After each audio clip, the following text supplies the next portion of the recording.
ഇന്ന് രാഹുൽ മാങ്കൂട്ട് കോൺഗ്രസ്സുകാരനല്ല. കോൺഗ്രസ്സുകാരനൊരു അല്ലാത്തയാളെ 3 മാസത്തിൽ നടക്കാൻ പോകുന്നൊരു തെരഞ്ഞെടുപ്പിൽ കോൺഗ്രസ്സുകാരനൊരു അല്ലാത്തയാളെ സ്ഥാനാർത്ഥിയാക്കി നിർത്തേണ്ട ഒരു സാഹചര്യം കോൺഗ്രസിനില്ലല്ലോ. അത്തരം ചർച്ചകൾ പാർട്ടി തീരുമാനിക്കുമല്ലോ. പാർട്ടിയിൽ നിന്ന് പുറത്തായ ഒരു വ്യക്തിയെ പാർട്ടി സ്ഥാനാർത്ഥിയാക്കി നിർത്താൻ തയ്യാറാകുമോ? സ്വാഭാവികമായിട്ടും ഉണ്ടാവില്ലല്ലോ. ഇന്ന് രാഹുൽ മാങ്കൂട്ട് കോൺഗ്രസ്സുകാരനല്ല. കോൺഗ്രസ്സുകാരനൊരു അല്ലാത്തയാളെ 3 മാസത്തിൽ നടക്കാൻ പോകുന്നൊരു തെരഞ്ഞെടുപ്പിൽ കോൺഗ്രസ്സുകാരനൊരു അല്ലാത്തയാളെ സ്ഥാനാർത്ഥിയാക്കി നിർത്തേണ്ട ഒരു സാഹചര്യം കോൺഗ്രസിനില്ലല്ലോ.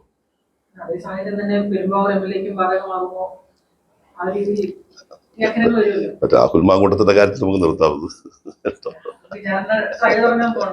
അല്ല, അത് വിചാരണ പറഞ്ഞിട്ട് അതിൻ്റെ അകത്ത് വേറെ ഇതൊന്നും വന്നിട്ടില്ലല്ലോ. ഞാൻ അതെല്ലാം പാർട്ടി തീരുമാനിക്കും. മറ്റത് കോൺഗ്രസ് പുറത്താക്കിയ ആളാണ്. കോൺഗ്രസിന്റെ എല്ലാ നടപടികളും കഴിഞ്ഞ് കോൺഗ്രസ് പുറത്താക്കിയ ഒരാൾ ഈ 3 മാസത്തിനുള്ളിൽ നടക്കാൻ പോകുന്ന തെരഞ്ഞെടുപ്പ് സ്ഥാനാർത്ഥിയാകും എന്ന് എനിക്ക് തോന്നുന്നില്ല. ആക്കുന്നത് ശരിയല്ല എന്ന അഭിപ്രായമാണ്. ഞാൻ പറഞ്ഞല്ലോ, ഞാൻ ഒരു അസംബ്ലിയിലേക്ക് മത്സരിക്കാൻ എനിക്കിപ്പോഴെൻ്റെ മനസ്സിൽ ഐഡിയ ഇല്ല. ഇപ്പൊ ഞാൻ MP ആണ്.